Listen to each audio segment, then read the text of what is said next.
Welcome to another Boba Joe show, extravaganza, X special, X-rated, XPAC special. X-rated. Hide your kids. Don't let them watch this episode. Do not let them watch this episode. It's definitely for adults only. Hopefully YouTube won't ban us for being an X-rated show. At least it's not triple X rated though. So. No. We did have a quick word from a fan of the show who left a message for us. I'll just quickly play that. Welcome back to the Boba Joe show. Sounds like some kind of hillbilly podcast or something. Those lousy motherfuckers better pay this time or I'll kick them in the balls. Yeah, nice message from Jim Cornette there.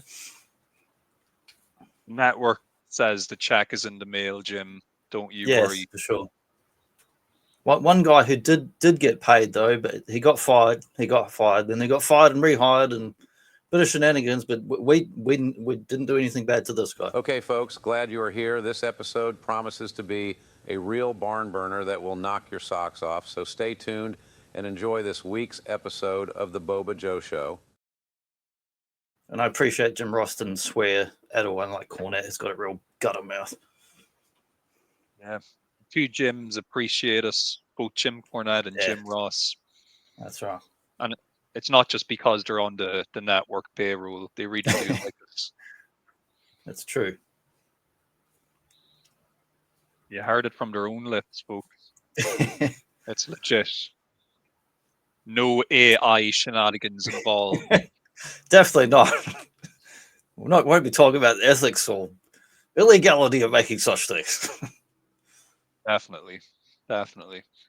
So we're going with the TX style. We do whatever we want around here. Yeah. Prepare to bow to your masters, folks. Yeah, talking about my favorite wrestler today, Sean Waltman, aka the 1-2-3 kid, aka X-Pac, aka Syxx, whatever you want to call him. The Cannonball Kid. Just old Pac. I'm sure though on his mail it's just Mr. Waltman. Mr. Pac. I just finished reading actually this week the Jim Ross Black Hat book, which is his second book. His first one's like a biography, which I'm now reading. This one's kind of the last decade or so. And there's a bit in there where he refers to a guy named Pac, and I'm like, I didn't know who he was talking about until I was looking at every alias for X-Pac. It was like only in like kind of TNA era where he's kind of sometimes referred to as just like Pac. Yeah. You sometimes when other people are talking about him in books or interviews, you'll either hear him referred to as Pac or Kid sometimes is another one that's if I said Kid, I would know straight away, but I was a little bit confused when they said Pac at the X. I'm like, does he mean him? I'm not sure. Yeah, one of my favorites, my actual favorite, if I'm to be totally honest, he's always kind of just I've always just gravitated towards his stuff ever since I first spotted him in the mid-90s. I guess back then he was still quite skinny and scrawny, so like myself, I could relate to that. Look at how young and beautiful I am in that picture. And we both have very red eyes in that picture. I wonder why. Well, it's just the old cameras back then. They used to flash with golf and give you the old red eye. That's what it was. Of course, yes. But tell us about this photo here. Like, where and when was this? So I believe this was around 2010, and that particular photo was taken inside the National Basketball Arena, which is I can tell it's like a basketball thing or something like that. Yeah, it's in a Dublin suburb called KAALLLL, and it was a crazy day, man. So me and my friends, we were going to this wrestling show. Was it like an indie show, or what was the brand? Or it was tiny little indie show. I believe the name of the company was like American Wrestling Rampage or something like that. Very generic. And the three big stars on the show were X-Pac, Rob Van Dam, and Sabu. So they were kind of the three main draws. That's but pretty good. obviously the real appeal for me was to get the chance to meet X-Pac. I was actually telling a couple of lads the story recently. Me and my friends, we were still young and crazy back then, I guess, and you know, to put it mildly, we were very shit faced that day, and we had to get a bus. Run into the ring. we had to get a bus from where I live to Dublin to see this show, and we were so inebriated that we actually got off in the wrong spot, and oh no. we were like the wrong side of the arena to get in to make the show on time. So we thought that it would be a good idea to scale the wall and the outside fencing and go in the back way. And I fell from the top of the wall. Like I literally just rolled off because I was so drunk, and I came down the other side. And so yeah, me and my friends, we pretty much emerged through the bushes into the back lot of this arena. And who happened to be standing there giving an interview for a local radio station? That was X-Pac himself, and he was very happy to talk to these drunken Irish lads who just came out of the bushes. Bunch of misfits just climbing in. They're definitely paid. He was very happy. He took photos with us. He answered questions. The guy doing the radio interview was not happy at all because we pretty much interrupted the whole thing, and we stayed chatting with him for so long that he ended up not being able to finish his interview because he had to go in and start. Like, so the guy was really pissed off at us, but we were having a great time. That's brilliant though that he took time to actually talk to some fans rather than like the radio guy. He's not going to forget him. He's not going to remember him tomorrow. He was such a nice guy, and you know, because I was a little bit trepidatious of even approaching him at the beginning because you know you hear stories where it's like, oh well, you know, you don't just walk up to these. Yeah, it's like any celebrity like thing Captain where it's Kirk. like, am I going to walk up to them in public? No. Yeah.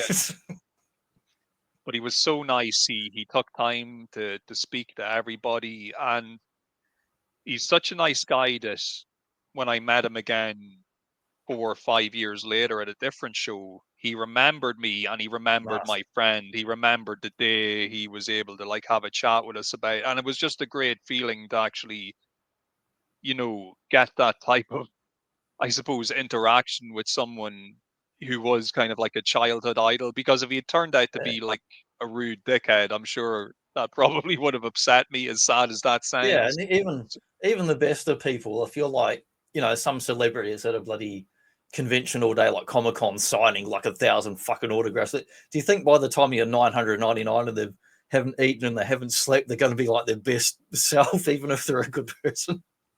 So it's pretty easy to, you know, treat people badly when you're not in a good state.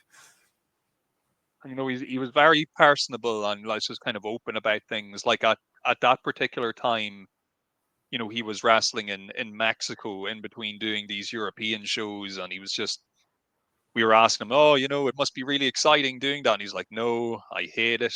I just want to go home. Like he was very, you know, upfront and honest about the situation as well, you know. So, and you can even see in that picture, he's probably quite tired. He's after wrestling his match, and he still took time after the show to take that picture as well, even though we'd already gotten a bunch of free ones with him outside. Nice. So he was just a really nice guy, really took the time to chat with me and to chat to anybody else who came up to him. A few years later, when I met him, he was actually particularly impressed that my friend and I still had our X-Pac t-shirts from the year 2000 that were like, it's supposed to be a red t-shirt, but mine's so faded that it just turned pink and white. I was still wearing it to the show, you know. He was quite impressed that it had lasted that long, you know. WWF must have been making good merchandise that year. Good quality merchandise. I had the first years in Australia was like 2000, 2001, and I picked up 2 Mankind t-shirts. So it was kind of like bulk discount store. One had like "Have a nice day" with the smiley face and then the leather mask, and they lasted for at least 10, 12 years before they finally fell to pieces.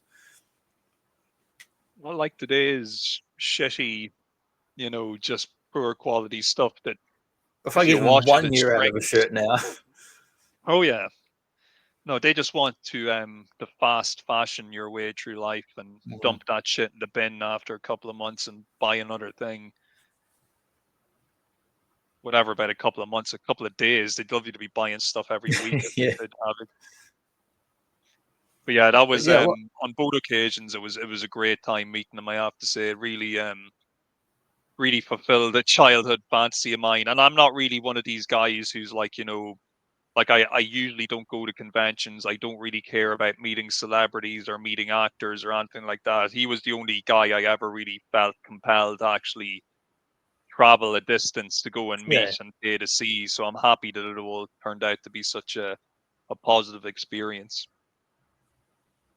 Yeah, it's awesome hearing about that. I'm kind of similar where I just don't give a fuck about celebrities. Like if it was in a place and they happen to be in a place and you run into someone that's kind of different, then there's no one I really want to chase down and get their autograph and whatnot. And yeah, you're just not a desperate fanboy begging for attention and well, there's people validation. like there's people like who would be called celebrities, but old time actors, someone like Gene Wilder. If you ran into him at the supermarket, like how awesome would it be if you had any kind of interaction with them or something? But it happened naturally, not like I'm chasing like a stalker or something. Exactly. You're not going to be creepy about the whole affair. Yeah. I'm just very much not to the whole celebrity worship thing, but meeting someone who's actually genuinely cool, decent person who you like and like their career, or they're not just famous for being famous or being an asshole. They've actually done something, they've achieved something, like Sean Waltman has. He's had a long fruitful career with many different promotions and whatnot. So you can actually, even if he turned out to be a piece of shit in real life, you can still respect his career and respect his achievements anyway, independently of that. Well, 100%. Yeah, and the fact that he's like a really nice guy, it's really just the cherry on top. And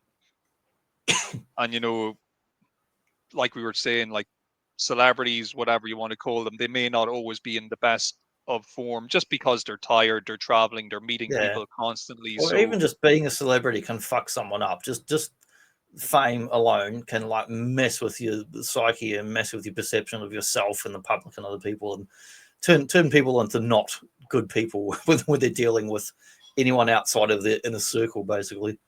People like Prince, for example, fucking maniacs. Yeah.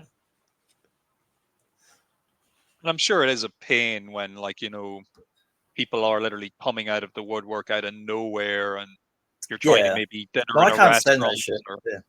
Yeah. Like if I was just a person, like let's say I'm me today, but let's say tomorrow, like I don't know, I fucking murdered someone. I'm in all the papers, and people are coming up to me in a restaurant, go, "Oh, there's that guy." I'm like, it would drive you insane. Just like people coming up to you, you just want to go to the bathroom or go to the restaurant, and people are coming up just harassing you in public. It would be torture. Oh, look, there's Johnny the murderer. Hey, Johnny, will you pose for this picture and pretend to stab me? There would be. There were these fucking groupies for serial killers and shit. My missus reads all those ridiculous books. Yeah, the serial killer super fans are a genre upon themselves, no doubt. Yeah, for sure. So jump back here. I thought we'll do a quick this is going to just a more freeform, casual hangout. Mark's the expert on the X-Pac. I mean, I'm more of the casual fan that's watched. I did watch some stuff back in the 90s, but most of my actual wrestling watching has been post year 2000 on DVDs and later on networks and that. But I'll do a quick little notes here, just like quick notes covering his sort of overview of his career for anyone that doesn't know a whole lot about X-Pac other than DX and whatnot. So real name, Sean Waltman, also known by names such as X-Pac, 1-2-3 Kid, or Syxx when he's in WCW. He's a legendary professional wrestler. His career spans several decades, known for his agility, charisma, and innovative style. And he really was an innovator, like guys like Rey Mysterio and that, in the lightweight, cruiserweight division. Became a pivotal figure in wrestling, especially during the 90s. So 89, 93, he's on indie circuits. His high-flying moves and quickness earned him attention, wrestling under various names like Lightning Kid, PWA, GWF, where he became more mainstream attention, of course, was in like 93, 96 in WWF on like Raw, where he was the 1-2-3 Kid. Well, first he was kind of like, the Kid, and then he had the infamous match with like Razor Ramon, kind of like putting him over in that. And so he presented as an underdog enhancement talent, shocked the world by defeating Razor Ramon up an upset victory, which I've rewatched again today. I've seen it before, but it's fun watching it again. Earning the name 1-2-3 Kid, as in like 1, 2, 3, like being pinned. This moment catapulted him to the spotlight, became a fan favorite. He also teamed with various wrestlers, including Razor Ramon, which he did that turn into a face later on for I think it was Survivor Series? I think I was watching a bit of that earlier today. Bob Holly and Marty Jannetty winning the tag team championship. In WCW, in like mid to late 90s, became Syxx, joined up with NWO along with like Nash and Hall and Hogan and all that. And it's funny, when I think of NWO, everyone knows, Nash and Hall were the outsiders and they left and, came over to WCW Nitro. And then they had all the mystery about who's the third man going to be. And the rumors, is it going to be Sting or is it going to be this guy or that guy? And the true third man to me, the public thing was Hogan. That was the big event because he's this massive icon. Heel turn has its rightful place in wrestling history. It's a definitely big ticket selling a thing. But the other real third man to me is X-Pac, because he's of that generation rather than someone who was an old, older age guy like Macho and Hogan going on to other companies. He's like in the prime of his career and abilities and all that. So to me, when I think of NWO, I think of Hall, Nash, Sean Waltman, or Syxx as he was known. And I didn't know until last year, you pointed out to me, it's like, well, Syxx, which is, it's a double meaning. You've got the river Syxx, which is like the Greek underworld, like the river ferry the dead. But if you take the number 6, you add up 1, 2, 3 Kid, what do you get? And I can't believe it's so stupid. I never noticed that until he pointed it out to me last year. And so part of the NWO stable, he thrived in WCW's Cruiserweight division, where I remember having matches with Kidman and all that, winning the WCW Cruiserweight Championship. His time in WCW solidified his place as a major player in wrestling. So later on, 98, 2002, he went back to WWF. So he got to be an active part of, like, he was NWO and D-Generation X, like, technically at the same time, even though he had jumped over to the other companies with, old Triple H and old HBK. One of his most successful runs was with DX. He became a WWF European Champion, Light Heavyweight Champion, and Tag Team Champion, and partnering with Kane. I love the run where he partners with Kane. His edgy personality and DX's popularity cemented him as a key figure during the Attitude Era. Later career, he was in TNA, which I haven't really seen much in the way of those, other than odd YouTube clips. After leaving WWE, Waltman wrestled for various promotions, and this will be getting to that era, like when you've met him in that, where he's done indie stuff as well as TNA and reunited, blah, blah, blah. And I don't need to read the rest of that. It's just like a summary. That'll do.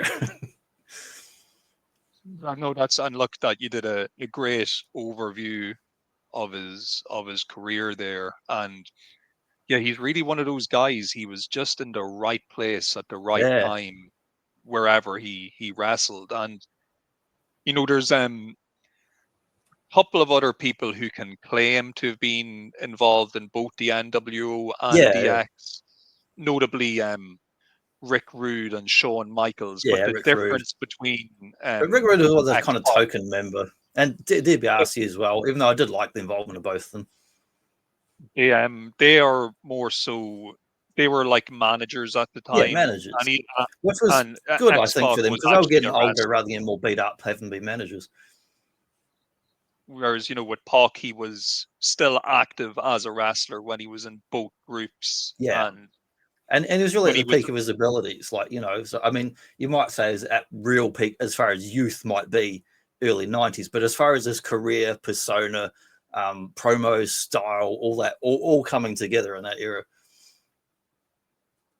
And there was a real without jumping too far into the future, it was a real score for WCW to actually have him in the NWO because, let's be honest, the NWO, there was a lot more sizzle than steak a lot of the time. Yeah, It for was all sure. about the beatdowns and the angles and the interviews and promos. But when they actually had Syxx, they had someone who could go out and have good long matches with smaller, younger people and actually have competitive matches. And he was someone who didn't have a giant ego like a Hulk Hogan or a Yeah. Kevin Nash. So he actually could go out into the ring and, lose a match and help get somebody else over and make them look good as opposed to just making himself look good, which was a regular complaint about Hogan and pals. Yeah, well, that's the thing. Those WCW contracts, some of them were crazy. Not just the money, but the creative control of like Nash and Hogan and booking and other stuff. It's like, well, if you've got too much creative control, too much booking, are you going to make yourself look bad while you're getting all that money? 100%. And look, I suppose in kind of broader terms, I did mention briefly at the start that when I first kind of spotted him on TV as a kid, like, look, I was a scrawny, lanky, gangly youngster myself. So when I saw this guy who was also kind of smaller and scrawnier than all the big muscle men running around, it kind of gave me somebody to kind of root for and kind of maybe in my own little fantasy mind think, oh, well, look, maybe I could be a wrestler someday. If this guy can, hang with the big guys, why couldn't somebody like me be able to do it when they got older? I think that's why I latched on to his 1-2-3 kid character when I was a youngster. He was kind of like, because I was a kid and I looked up to this slightly older kid in my eyes who was able to wrestle these guys. Yeah, it's kind of an anomaly in some ways because we come out of the late 80s into the early 90s with the post steroid scandal and all that business with Hogan and Vince in the courts. And then they sort of downplayed the larger size guys. And then we started having Brett and Shawn and other guys who were smaller. And then Parker was smaller than them again. But, and he was, when you look at him late 90s, he did put on some weight for sure. You can see he's gotten a bit heavier and all that. But he was kind of an anomaly as far as being like more like a lucha libre or a Japanese wrestler, but in the American, North American wrestling style, like in WWF and that. And he was so young. Like, I believe he first got into the business when he was about 16. So that's crazy young. It makes sense. Just the skills he has alone at such a young age, you can tell he got in young. Love this shot here of him and Brett. This is, without a shadow of a doubt, my favorite just wrestling match. Like, it's my favorite Sean Waltman match, but it just happens to be my favorite wrestling match. I read several comments on YouTube today saying the same thing. But like been posted the last couple of years, it's a lot of people's favorite match. And you mentioned earlier about how it was the match on Monday Night Raw with Razor Ramon that got him his big exposure and his big kind of splash on TV. Yeah, I was watching that like last year before they ripped the bloody network out of Australia and that. I was watching Raw from the very beginning. That's why I happened to watch that one. So the way he was actually introduced was quite genius because, regular watchers of wrestling and especially WWF during that period of time, they would be aware that there would regularly be what we would call job matches or squash matches where essentially you send out an unknown local wrestler to lose to an established star, and usually the unknown local wrestler will come out. They won't even get an entrance. They'll just be standing in the ring. The star will come out. He'll pose. He'll beat up the local wrestler a little bit before hitting his finishing move, and he'll just win the match very quickly. And it's all really just an advertisement for the star. And when Sean Waltman was first hired by the WWF, on screen it appeared that was his role. He came out for a couple of matches. He got beaten very quickly by Doink the Clown on one episode, and Mr. Hughes and a few other guys squashed him. So by the time that match with Razor Ramon came up on TV, everybody was expecting it to be the same situation. Like, oh, look, here's that jobber kid again. He's probably just going to get beat up and lose the match in about 30 seconds. But yes, so it goes 30 minutes. The opposite happened though, because Razor, he whipped the kid into the turnbuckle, and Kid's able to scramble up and hit him with a crossbody moonsault and get a quick pin. So it catapulted him to stardom almost immediately. So a year later, he's actually been established enough to the point where they actually put him in the ring with Bret Hart, who we see him with here. And not only do they put him in the ring in a match with him, this match is also for the World Wrestling Federation Championship. So it's crazy that in like the space of less than a year, he goes from jobber to literally standing across the ring from the world champion and wrestling for the world championship. Commentary had Macho and Jim Ross, which was a weird combination because Macho was only temporarily on commentary before he left. That's right. And I have to say, I love Macho Man and commentary, especially for this match. Funny, yes. And fun fact, Macho Man, I believe, gave Sean Waltman his wrestling boots to wear. Wow. When Waltman was struggling at the beginning of his career. He just couldn't afford gear and to buy all the stuff, and Macho was like, here's my boots, spare pair, you take them and you use them. So his first kind of full-time pair of wrestling boots actually belonged to Macho Man. Nice. They were donated. I was watching them earlier today, and they're on the same team in Survivor Series with like Hall and some other ones. Yes, and from what I understand, well, Waltman himself will always speak very highly of Macho, as many people do, but apparently Macho did kind of help him and mentor him, briefly at the beginning of his career, which really kind of stuck with Waltman and was something that he never forgot, how Macho Man had looked after him and treated him so well. But all of that kind of leads us down this road to where we are here, where on this Raw in 1994, he faces off against Bret Hart, and the match eats up a ton of TV time. Like, there's a couple of commercial breaks during it that break it up. But I think overall, like, if you were... It's 30 minutes without breaks. Exactly, yeah. So if you were in the live crowd that night, you really got... And this is when you're getting 10-minute matches, 12-minute matches on a weekly Raw at this point. So this is triple the length of the average match. It's probably... like even a pay-per-view match is often 20 minutes in this era, but you're getting a 30-minute match on the show, and even the match ends at the 15-minute mark. The match basically ends, but with the pin. But then his kid's got his leg up on the rope, but the referee doesn't see it. But Bret Hart gets up, and Bret Hart, being like the true bloody Canadian and honest man in wrestling, gets up and insists. The referee says, "No, I saw it. You didn't see it. This isn't right." And then we get this match is going to continue, and the crowd goes crazy, like, "Whoa, it's got to keep going." And it's such a great babyface move by Bret to be so honest and to point that out. And it's a brilliant Canada,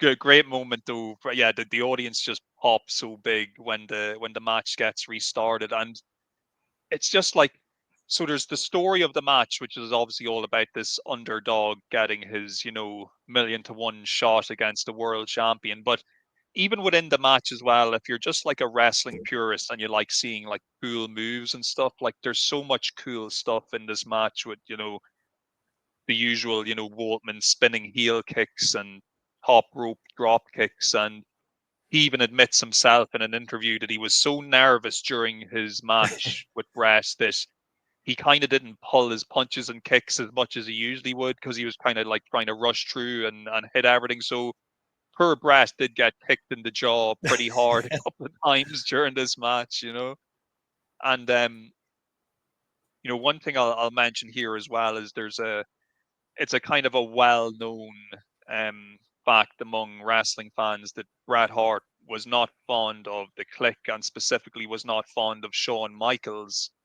However, he was actually fond of Sean Waltman. He said himself in his book and in interviews that he saw a lot of upside in this kid and thought that he would be a star. All he needed is, There was the a right promo I person to work with him.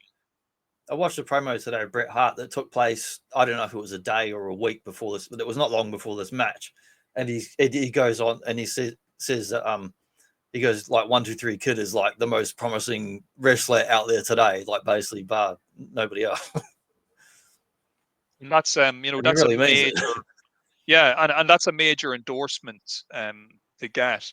But from most wrestling interviews, you seem to get the impression that even people who had trouble with Shawn Michaels, Scott Hall, and Kevin Nash, they still always got along with Sean Waltman. He was apparently the least political out of the entire group. He was kind of just friends with everybody. He didn't really hold grudges, and he didn't try to mess with people's careers or do anything to sabotage people.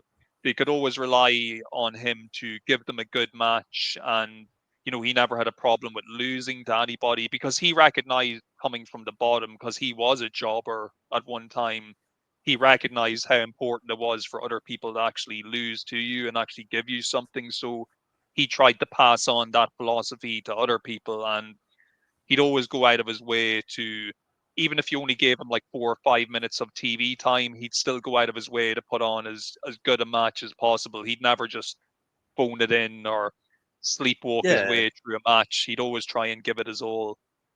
Like that's a quality I think he has in common with Taker and Stone Cold as far as who they are in and out of the ring, and actually giving a shit about the business and caring about losing as much as winning and putting other folks over and doing what's right for the job and right for the business on the day, and not leaving your fucking ego at the door.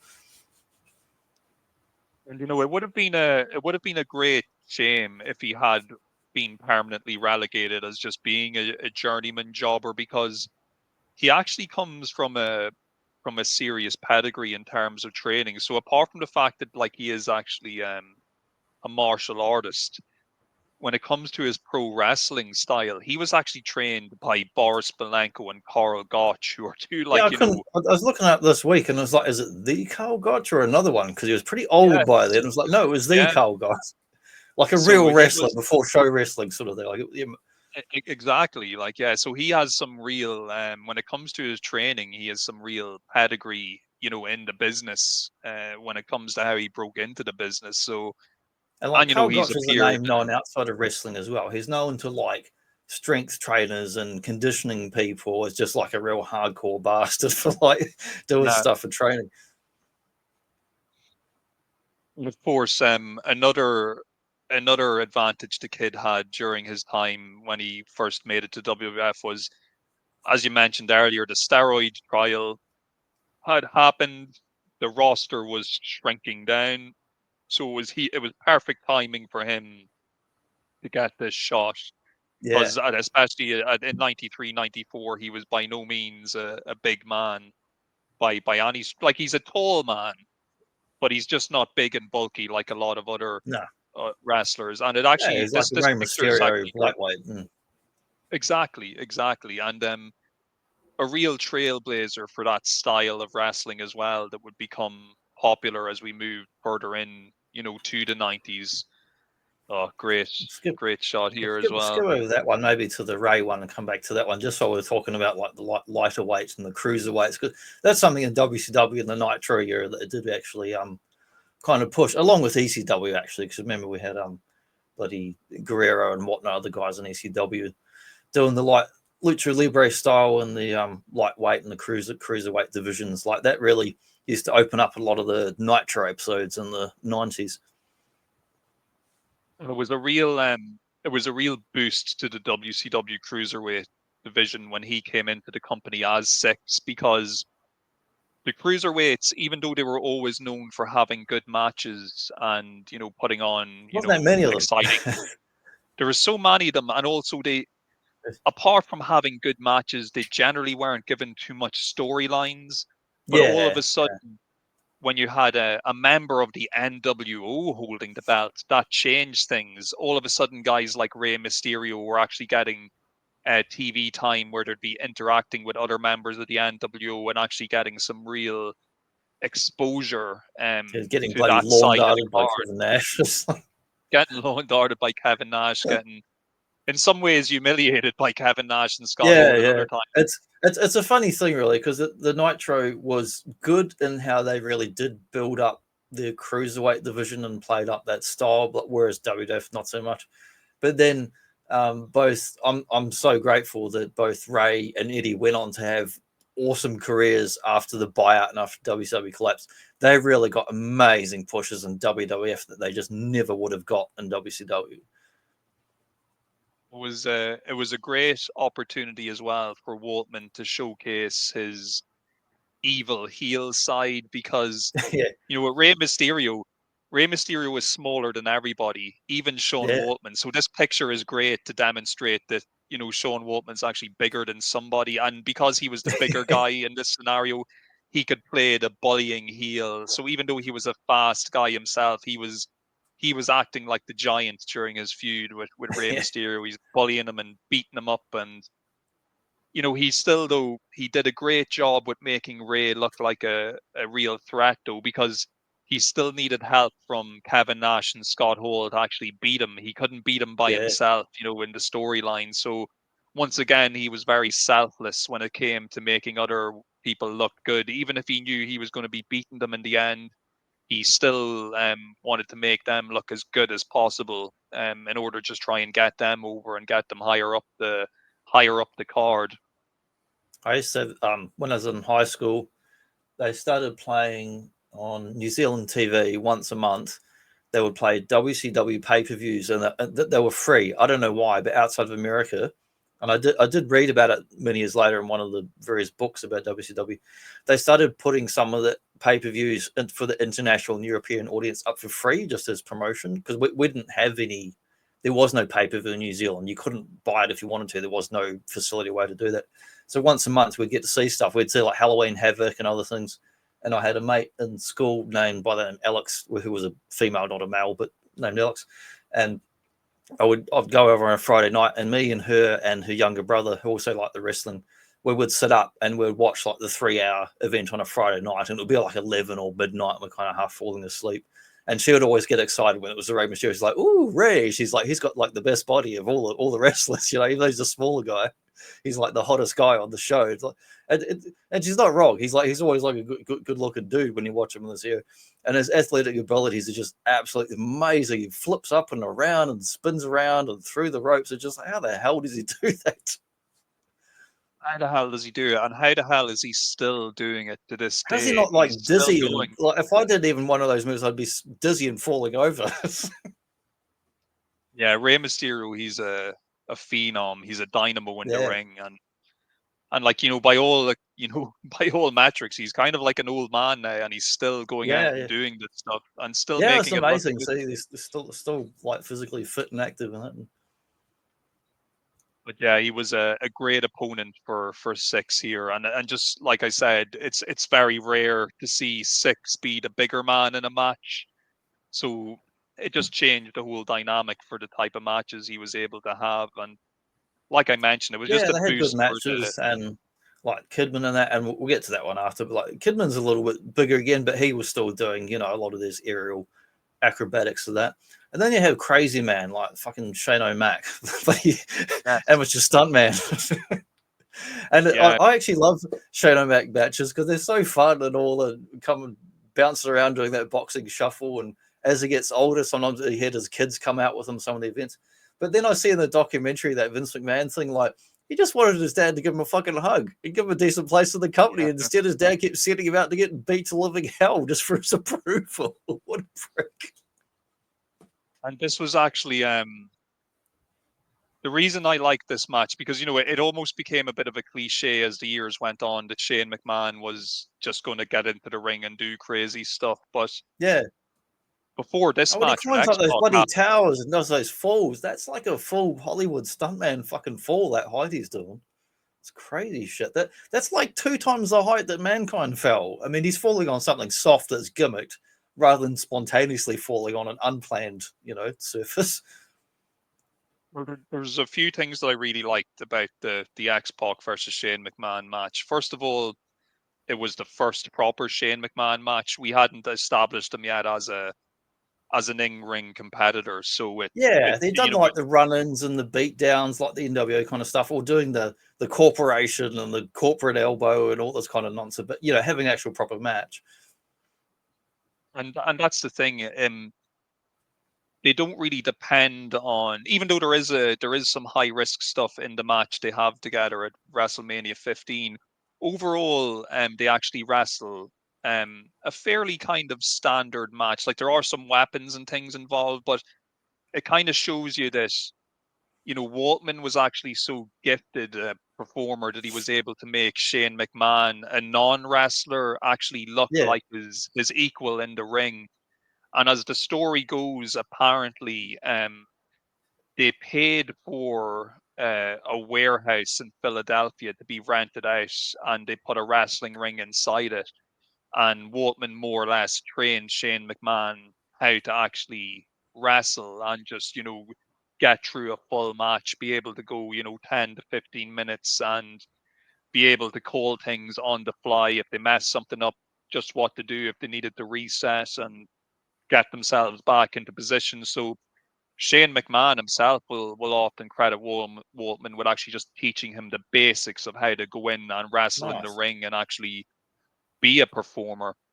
And, another cool thing about this feud was at the very top of the card, you had Austin versus McMahon. But then just below that, you had X-Pac versus Shane McMahon, which is kind of like the young person's version of that feud. It was like the younger generations. It was weird too, because like you had the Shane matches, and they had the weird matches where Vince started having matches with like basically everybody, and it's just so bizarre being like the owner promoter, and then I mean it's not that different than like I don't know, like AWA and Vern Gagne and that, except those guys. Some of those guys went to fucking war and were pro athletes before they wrestled. Vince was never a fucking athlete. So it's quite strange. But yeah, I do enjoy a Shane O'Mac match and all the shenanigans that go on around it. Yeah, and there was a lot of shenanigans. And it should be noted that this match, it was a big game changer for just the WWF and the storylines going on at the time, because at the end of the match, as members of the corporation are continuously interfering, Triple H makes his way out to the ring, and we think that Triple H is coming out to help his buddy X-Pac, but it turns out this he's there to betray him and join the corporation, which pretty much marks the end of that kind of babyface version of DX. That kind of it's very confusing. Looking back, the storylines get real confusing from kind of 2000, 2010. It's like we got corporation, then we got Undertaker Ministry, then we got corporation, then we get corporate ministry, then we get people switching back and forth between these two basically like MWO type factions and WWF. And it gets real messy who's on what team, and then DX gets all broken up and they're fighting. And eventually in the aftermath, we get normal solos and teams and stuff again. But it got real messy for a while there. Oh yeah. And that was the Vince Russo, or as Jim Cornette would call him, the shit stain booking period where the things are just Springer era. Yes, yeah.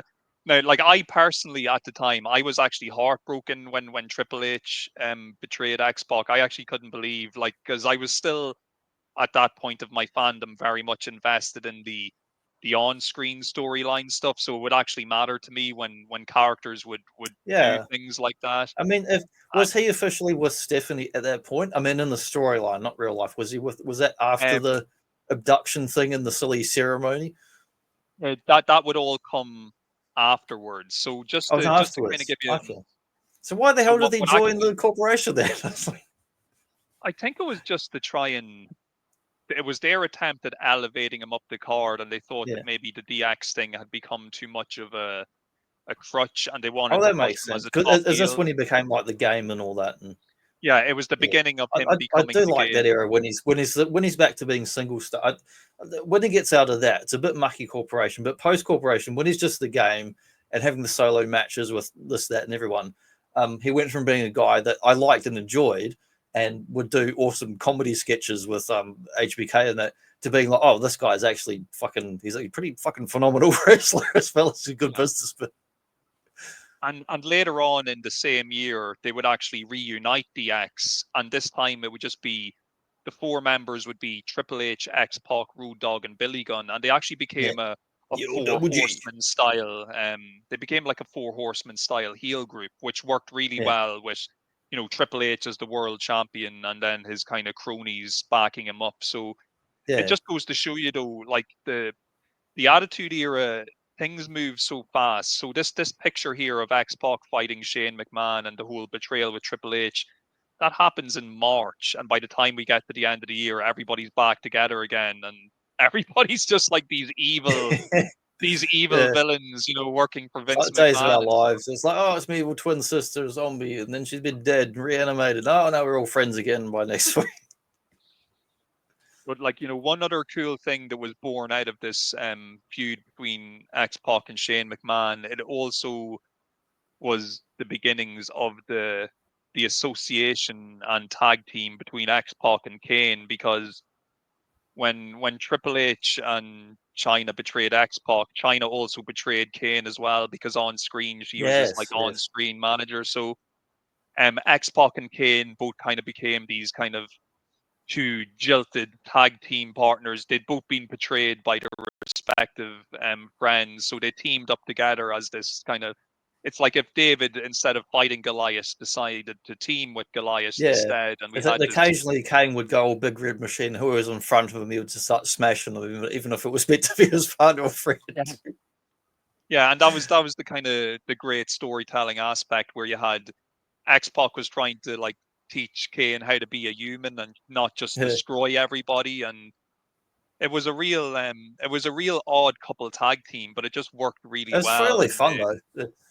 Yeah, and they got 2 tag team championship reigns out of it, and once again though, for X-Pac, it was him being kind of pushed further up the card, because by teaming with Kane, he was able to work programs alongside The Undertaker and Big Show and guys like this. So like he was working with main eventers, and because he'd already been established. I've seen a tag one where it was like Pac and Kane with Big Show and Undertaker. And you got the 3 biggest guys at the time with the smallest guy. It looks so funny. Yeah, it's quite the visual shocker to see him standing among these giants. But once again, they all loved working with him, because when you have a smaller guy who's athletic, he can make your stuff look really good. So, when Undertaker lifts you for a choke slam and you really bump for him, he'll respect you for that. And Undertaker loves working with X-Pac. And as most people do, like you'll rarely find anybody who ever has a complaint about how he worked in the ring. Like I said, he always made everybody look really, really good. He'd go out of his way, sometimes to his own detriment, when it came to like breaking his neck and stuff, to actually make people look good. But yeah, that whole tag team with Kane was born out of what happened to him on this night after he fought Shane McMahon and was betrayed by Triple H. And not only did it break my heart that Triple H betrayed him, it also broke my heart at the time that X-Pac did not win back his coveted European Championship, because that was another thing. The European Championship was on the line, and he didn't get a chance to win it back, unfortunately, on that night.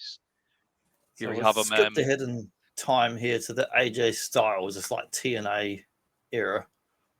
Yeah, and I just want to say right now, folks, young AJ Styles, I would highly recommend. TNA, and as the years went on, it kind of got a bit of a bad reputation this is when they had that crazy 6-sided ring when they first started off, and I'm like, why? I think, why do they do that? I'm like, well, obviously because UFC was popular. There's no other reason why they would have done that. I believe as well there may have also been like a Lucha Libre promotion that also used the 6-sided ring around the same time. But I really have to say, folks, if anybody hasn't seen TNA from about 2004 to 2007. It actually is a good show, and I would recommend people watch it. That was kind of were the their Jarretts still glory involved, days. or were they left by then? The Jarretts were still involved, but they also had the they were just starting to get bankrolled by Dixie Carter's company, and they also had Dutch Mantel as like the main booker, which you know, really added to their quality. And Sean Waltman himself, even though he was going through real personal strife at the time, he was like totally addicted to crystal meth. He, by some miracle, still manages to go out in TNA and have these like barn burning matches. Like, so we see this match here with AJ Styles, which is a phenomenal match, and like, it's so good. And this is another example of Waltman making somebody really look good and bring them up, because even though AJ Styles, he was young and he was popular and he was clearly very talented, he still would have not been a star, especially not a star with the name recognition of X-Pac. So for him to go out there and give AJ Styles a long, competitive and exciting match, and then lose to AJ Styles at the end of the match, like, that really, at least in my eyes, that really solidified AJ Styles as a real prospect and somebody that definitely was going to go places in the business. And what's crazy about this match is, like, X-Pac himself has gone on interviews and said this. When AJ Styles was trying to like plan this match out with him and discuss what they were going to do, X-Pac was in the toilet shooting up crystal meth. So AJ Styles is on one side of the door trying to talk about the match, and X-Pac's just like, oh yeah, we'll do this, we'll do that. And AJ doesn't even know that on the other side of the door, like, he's like huffing meth and he's totally out of it. And crazy.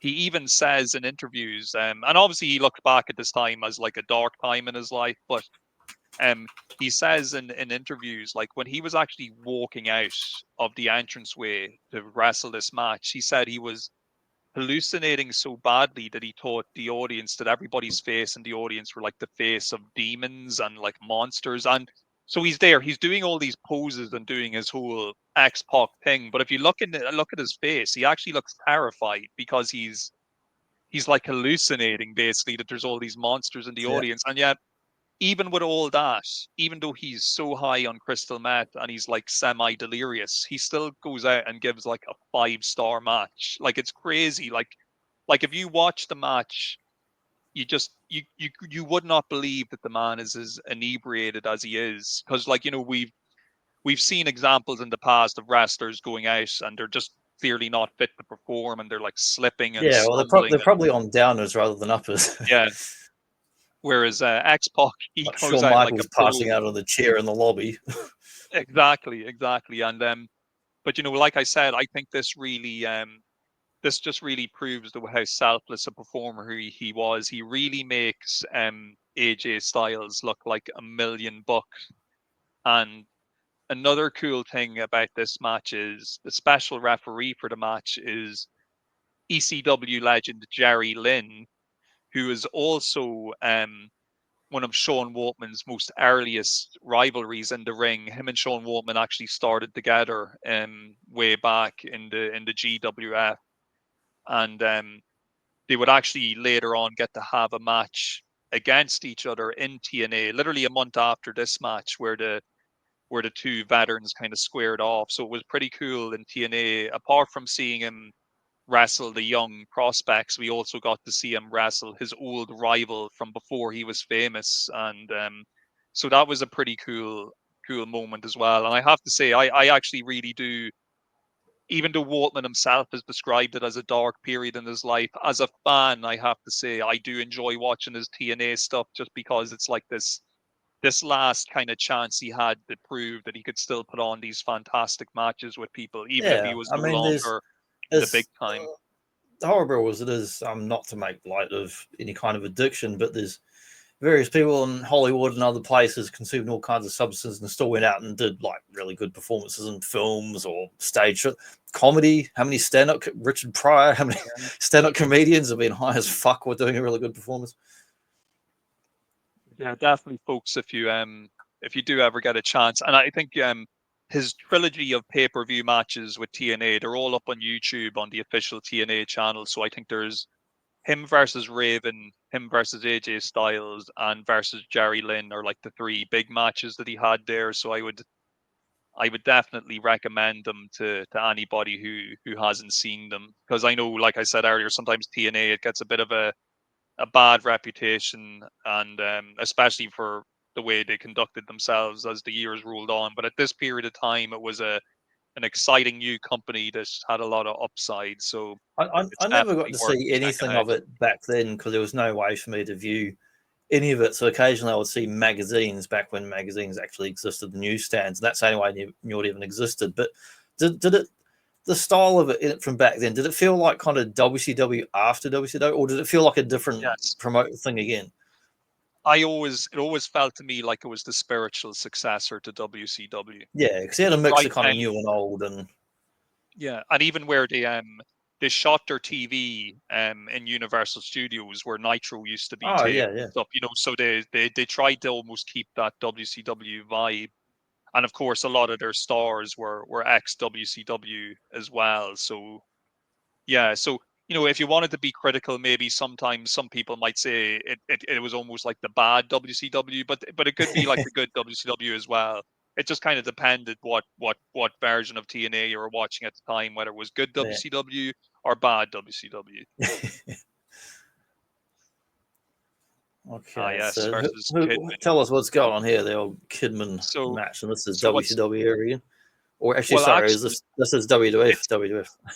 It's WWF, but it's just because it continued as rivalry from, because we had the invasion angle, and which I was only reading something the other day that explained more of the invasion angle in one of my various like non-fiction books about the history of wrestling and that. And like I knew it was like an angle or a storyline. Okay, I knew, like WCW collapsed. No one wanted to buy it. Several companies tried to buy it and were unsuccessful, were blocked. And then McMahon swooped in after several other companies all tried to buy it and were rejected. All the offers didn't work out. That's why McMahon got it so cheap, because all the other offers just fell to pieces, including what Bischoff tried to put together with investors and that. Because the TV rights weren't, you were only buying the library and the branding. All the reason no other company wanted to buy it is because the TV rights were shit. No network wanted to put it on anywhere. That's what basically killed it, apart from the actual merger of the Time Warner with the AOL. But yeah, we had the invasion angle, and what the original thing was before the storyline is that I didn't know this until like literally a week ago. Vince McMahon actually wanted to keep the WCW as a separate show, not as this brand business, as an actual TV show in the South, keeping it as it is, as a rival promotion. But it couldn't happen because they couldn't get the approval for any kind of TV rights anywhere. No network was going to put it on anywhere, full stop, just none of them. It was just dead and gone. So as an alternative, they came up with this invasion angle where they were coming in with this other roster into their existing WWF and being this rival faction, but it ended up being one of the most infamously most botched angles in the last 20 plus years, where it just kind of went to shit because we didn't have all the big timers were on their contracts sitting at home like Goldberg and Hogan and whoever, and like what was left of it didn't make a lot of sense. Like Stone Cold, all of a sudden he was like part of the WCW faction. And then one of the biggest pay-per-views during this era was just Stone Cold versus The Rock again. But neither of those were currently WCW guys. It didn't make a whole lot of sense. Yeah, it was a very, and like you said, it's an infamously botched angle. The best stuff is we got Guerrero, Saturn, Benoit. They all got decent like pushes and went on, Benoit aside, won't get into that. But the other guys like Guerrero, unfortunately not around also, but had a really good run in those few years in the post WCW buyout and the push and all that. And this match that we're looking at now, it actually takes place on the WWF Invasion pay-per-view. So this actually was it was actually one of the few highlights. That pay-per-view was one of the few highlights of the whole storyline. And it was actually... Well, the idea of the storyline was good. Just the execution of it was bad. That's what I really should say. It's actually on this very same show that Stone Cold Steve Austin betrays the WWF and joins the WCW alliance. Which, So, if you hadn't been a Southern wrestling fan and didn't know about Stunning Steve, I imagine that would be really confusing at the time. Your lead guy is like, I'm going to betray you. The way the Invasion pay-per-view was set up, there was a number of matches on the undercard that were supposed to represent the WWF champions going against the WCW champions. So this match with Kidman, it's X-Pac, who is the WWF light heavyweight champion, going against Billy Kidman, who is the WCW cruiserweight champion. So it's supposed to be the two people representing the lightweight divisions from both their respective companies going one-on-one, which is what makes it an interesting match for me, that you kind of have this, who's the best, who's the best cruiserweight or light heavyweight. And this match, it's notable for a couple of things. First of all, it's a really good quality match, even though it only lasts about 7 minutes. It's your typical crisp work from X-Pac, really making Kidman look like a star and somebody to take seriously. It's also notable because X-Pac is actually the only WWF guy who still gets booed on this night, because the WCW people are presented as heels, but X-Pac is still getting booed. And some people they like to call it what's called X-Pac heat, where it got to the point where people like hated him as a heel so much that it didn't matter who he was against. You could have put him in there, against a serial killer, and people still would have cheered the serial killer over X-Pac. But I always just interpreted that as just him being a really good heel and knowing how to piss people off, because even during this match, he's still like, hitting Kidman with low blows. He's putting his feet on the ropes any chance he gets. Anytime the referee's not looking, he's like poking him in the eye and doing stuff like that. So he's not really trying too hard to get cheered, by my understanding.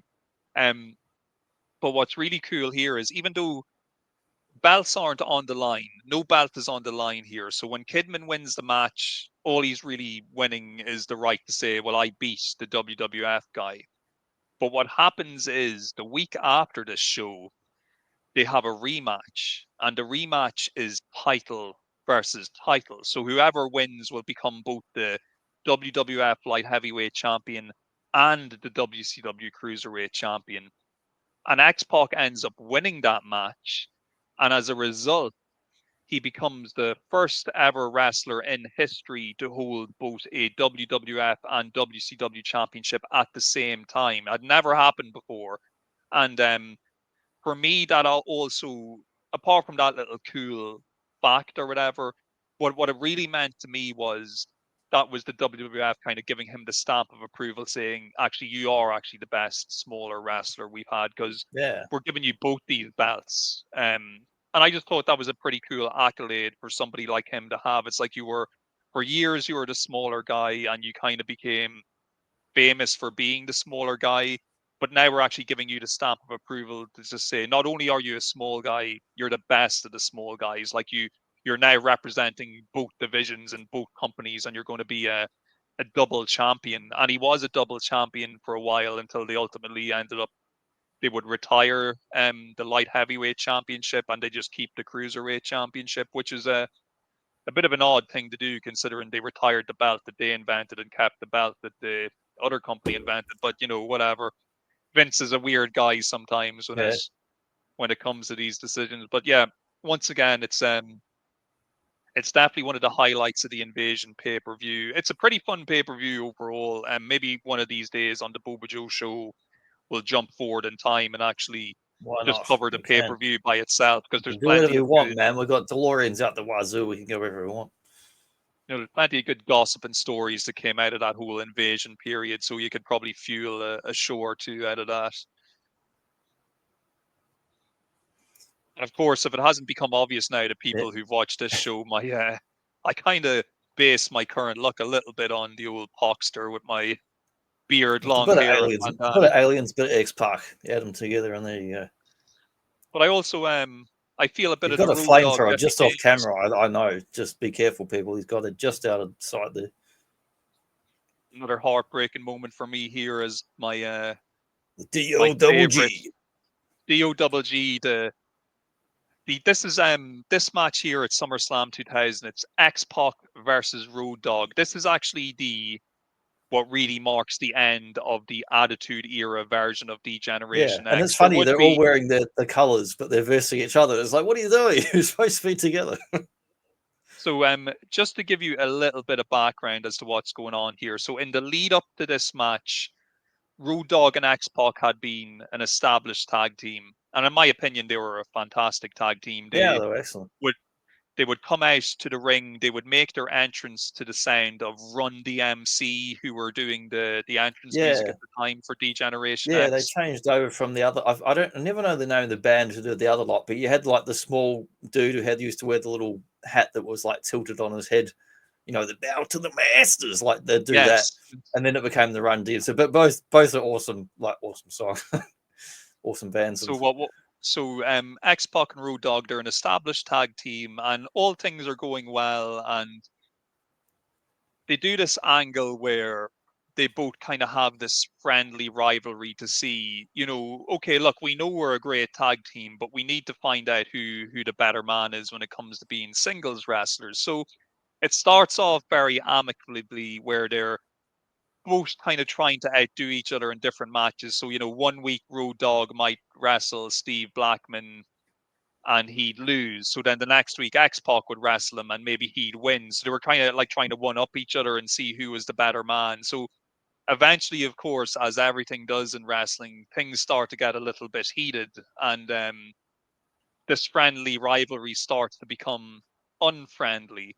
And it gets to the point where they're booked to face off 1-on-1 in a singles match at SummerSlam. And at the beginning of the match, you know, they're still somewhat respectful to each other. You know, they're doing a move and letting the other guy get up and this and that. But that dastardly X-Pac, you know, when it comes to winning, that's all that matters. So when the referee is distracted during the match, doesn't he just go and low blow his good friend, the Road Dogg? He boots him right in the balls and he hits him with the X Factor and he wins the match. And after the match, he gets on the microphone. He's like, oh, look, sorry about that, Dog. You know, no hard feelings. So, like, we're still a great team. And he goes to shake his hand. And of course, this causes Road Dogg to then boot him in the balls and hit him with his finisher. So that's the end of D-Generation X. It started with a bang, but it went out with a whimper. And by this point in the storyline, Triple H had already kind of been moved along, and he was kind of being pushed further up the card. So Road Dogg and X-Pac really were the two last remaining members of the Attitude Era. What was going on with Billy Gunn here? Was he still part of it, or was he off for doing singles at this point? He was in storyline. He had been kicked out of the group because what happened was in real life he had suffered a shoulder injury. Yeah, he suffered a shoulder injury. So in storyline they had him ejected from the group. Essentially, they jumped him and beat him up. So much better in DX compared to when he was just a generic cowboy guy. Oh yeah, 100%. 100%. I'd take Mr. Ass any day over the smoking guns version of Billy Gunn. But like you mentioned, they're both wearing their DX gear here, the green and black. I always love the green and black. Outfits, like a football top and that, and like whoever's working in the costuming department at this time did an amazing job. Like Kane outfits, Undertaker outfits, DX. This is like great designs. Well, if you notice that what Road Dogg is wearing, that jersey, if you go back to that picture of me and Pac, I'm wearing the exact same jersey underneath my jacket. There it is. You can actually see underneath my jacket. Nice. It's the exact same. That became like so massively popular. Watch any of those retrospective 90s wrestling documentaries, like the DX and the NWO shirts were just like everywhere. Even people that weren't particularly into wrestling were like buying these shirts. Became so like infamous and popular. And my one at the moment is hanging in the wardrobe. Hasn't been worn since that day because he actually signed it. Been retired, Mark, from your long career. Yeah. He autographed it for me, so obviously now I can't wash it. So it just has to stay in the wardrobe. No, definitely not. I mean, don't even fucking wash that. So yeah, it's sitting there, and yeah, I loved the DX Suck It jersey. It was just one of my favorite wrestling, and it was a real hockey jersey as well, like proper material, like breathable material. Yeah, you can tell looking at it. It's got that it's got that weave, so your sweat evaporates in it. Yeah. So this is SummerSlam 2000, and yeah, it does mark the end of DX as we knew it at this time, and what would happen to X-Pac in the aftermath of this, he would venture out on his own, and he would eventually get rid of all the green and black DX colors, and he would begin his transition into his more kind of blue and black gear, which would lead into his forming of the faction known as X Factor. So he becomes leader of a trio of wrestlers. So there's him, Justin Credible, and Albert, and they form this trio called X Factor, who now, is that Albert from TNA or is that someone else? Yeah, that's Albert from TNA. Right. Yeah, of Test and Albert fame.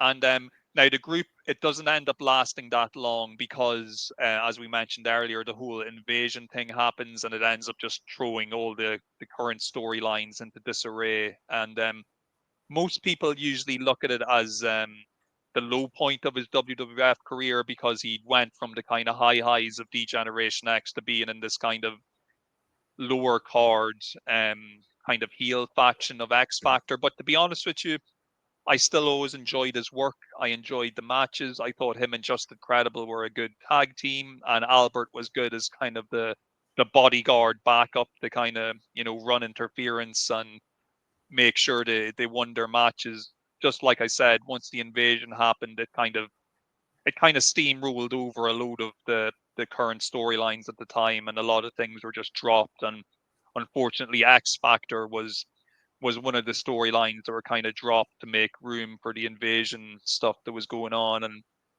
shortly after that, Waltman himself would unfortunately suffer another neck injury. He had like 3 major neck injuries throughout his career, and he'd come back from every one of them. And when he would come back again, luckily for him, his good friends Kevin Nash and Scott Hall had finally been rehired by the WWF, and they were in the middle of that NWO revival in 2002. Yeah, that's when they temporarily had Sting in for just that pay-per-view and that too, didn't they? That was actually later on. That was even further on. Oh, it was later again? That was, later this again was the first version of that, like in the WWF exactly. NWO first version, right?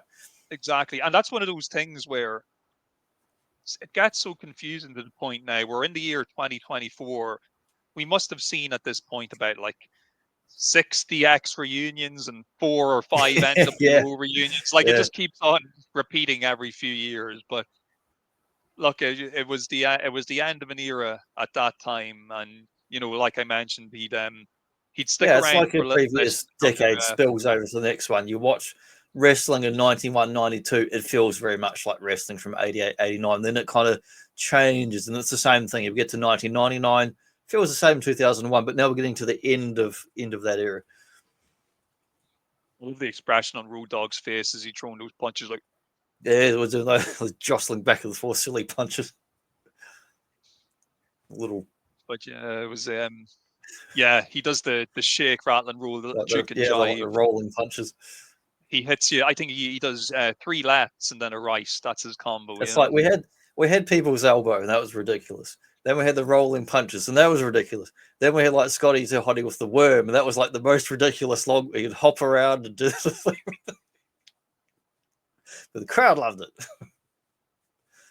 Yeah, I have my that's my favorite version. He's pretty much wearing the gear he's wearing in that picture, just a slightly lighter shade of green. Oh, nice. See, I want that figure. That's awesome. I had the old Jack specific one, I don't know, like 20 years ago, like real rubber with the clicky arms that sound like my joints every time I move. My arm goes like real loud. This is an old Syxx figure. You'll notice it actually has You should like match that up. Hold it closer to the camera so it like matches your head, so we can see like put it. There we go. Yeah, like hold it in front of you. There we go. That's the way. It's me. See the actual the Syxx Ball T-shirt, which is pretty cool. I haven't seen that. That's fun. So it's not just your typical NWO T-shirt. Yeah, that's cool. But yeah, I've been after an X-Pac figure for about 12 months now, but there's heaps on eBay, but some of them overpriced, and I'm just hovering, waiting for a decent bargain to come along with a good figure. There's plenty of good ones, but I want them the right price. Well, the good news is that his good friend Triple H now runs the company, so hopefully we'll be getting plenty of X-Pac figures. Because him and Triple H, they did have a somewhat of a falling out in real life. Just in case people don't know. So obviously Triple H, he was dating Chyna in real life, and they broke up when Triple H got with Stephanie McMahon. But X-Pac also dated Chyna in real life, and that was a bone of contention among the two of them. They also may have made some adult material together, which we'll not talk about now. But if anybody wants to Google not very good quality, trust me. It's called A Night in China, if anybody's curious. But if you like grainy, out of focus movies, by all means, go and watch it. But yeah, look, Sean Waltman, a somewhat controversial figure at times due to his various issues with substances and whatnot. But like I said, overall, wrestling, there's plenty of people that done it worse who didn't come back, and he's one of those ones where you look at 2000, 2005, he could have easily been gone. So I'm grateful he doesn't. He got to get past that and still be around, because plenty of other dudes didn't make it. He was a notorious ribber backstage as well. He famously super glued the smoking guns cowboy hats to their heads. He poured tons of super glue into their hats right before they went out to make their entrance, and then when they got on and they both went, they'd both take their cowboy hats off at the same time. They both go to do it, and they just pull chunks of their hair out on live TV. So yeah, he was he could be pretty mischievous himself. He was also notorious for pooping in people's food if they fell out with him and stuff like that. He once slipped a turd into Mark Henry's Subway sandwich, which Mark Henry wasn't too happy about. And so yeah, he was a jovial type of guy, but don't get on his wrong side, or you might be eating something that doesn't agree with you. Poor Mazak. And just look, like I said, met him a couple of times in real life. A great dude. I've always loved watching him on TV. He's entertained me for so many years, and even to this day, when I'm working out, when I'm hitting the rowing machine, I will often have an X-Pac match playing in the background just to keep me pumped and to keep me going. I like when they did that sketch, the DX, where they dressed up as Nation of Domination, and he was like dressed up as, I never got who he was at the time to ask that he was Mark Henry. It was like they'll get, because he was the smallest guy making him the biggest guy. And that's probably another one of those like Fat Albert. I'd imagine that segment is probably going to quietly disappear as time goes on because of, it's funny. It still turns up in some of the documentaries, and I'm like, well, if Mark Henry can sit there and laugh at it, I'm okay with it. I'll actually make a recommendation right now for an even better parody segment than that. If you want to watch it after the show, it took place in WCW on WCW Nitro. It's the NWO doing a parody of the Four Horsemen, and X-Pac dresses up as Ric Flair, and he does a fantastic Ric Flair impression. He's wearing like a blonde wig, and he's got like a fake nose, and he's like, woo! It's really fun. I would definitely recommend watching it after the show. You're going to have a great time. It's hilarious. It's really, really funny. Yeah, good old Kid. Oh, you're on mute. You've been muted. All right, thank you. Yeah, because I was just bookmarking that clip for later because I'm going to watch that. I don't think I've seen it. You're going to have a great time. Kevin Nash is also excellent. He does a great Arn Anderson impression. You'll have a great time. I might have seen it, forgotten it, but I don't recall it at all, so I'm definitely going to watch it. But yeah, that brings us to the end of today's show. I had a great time, and look, I appreciate thoughts about X-Pac career and your memories and. Well, I'd like to actually thank you, Johnny, first of all, for giving me the opportunity. I'm just sitting here listening to you. Yeah, but pushing buttons. you know, apart from doing the slides and all that, even the fact that, you know, you gave me the opportunity to waffle on about this guy. Well, you we know, did Aliens. We did I do Aliens. I thought, what appreciate it. else does Mark like? X-Pac. We're going to do one of those at some point. Yeah, look, we do like a lot of the same stuff, like, you know, but yeah, this was a special one for me, so I would like to publicly thank you for giving me an opportunity to No worries, talk mate. about this guy. And I would say to anybody, if you're not overly familiar with his work, or you only kind of know him as that kind of, oh, well, he was a member of the NW or he was a member of the X, I would go and say, look, go out, seek out a few of his matches. There's plenty of them up on YouTube, and Yeah, there's maybe quite a you'll lot. see, you'll get to see a little bit about, you know, you'll get to see some of the magic he brought to the ring, and he brought And to if you can't wrestling. find them, you can always like go on Google and type in just type in like best X-Pac matches, and you'll get like top 10 lists. And from that, you can then use those to search on YouTube and find like the good matches. And because sometimes and YouTube even gives you shitty results. like some of the ones we spoke about today, you know, maybe they're the best, or maybe they're just my favorite, or maybe they're just significant. But there's so many. He's had Yeah, so well, they're many definitely good matches. matches, but they're also ones that Yeah. you particularly like. So that's kind of, you know, the theme of today's show. Like they're meaningful to you. But there's plenty of them out there, folks. So seek them out if that is your desire, and have an X-Pac extravaganza. Yeah, I might do an edit later, and I'm terrible at this. I always say I'll do this shit, and then I forget about it later. But the reason why is because it takes like a couple of hours to upload the show on YouTube, and I get really tired. And then sometimes I'm falling asleep, and I get up while I'm asleep just to go click and go, so it goes public, so that people can actually watch the show. I'm too tired to be typing shit in, but I can put together based on the things you've already recommended here. I can put in the show link description. I'll add some stuff that links directly to YouTube videos. So if you're watching this at this point at the end and you think, oh, I feel like watching the matches, check out the show description, and I'll put some actual links directly to stuff in there, so you don't have to be looking them up so much. Excellent. Be excellent. X-Men are not allowed here. We're only talking about X-Pac. Triple X, he's not here. Vin Diesel, get him right out of here. Only X-Pac. Yeah, and if you ain't down with that, we got 2 words for you. Watch it. Watch it.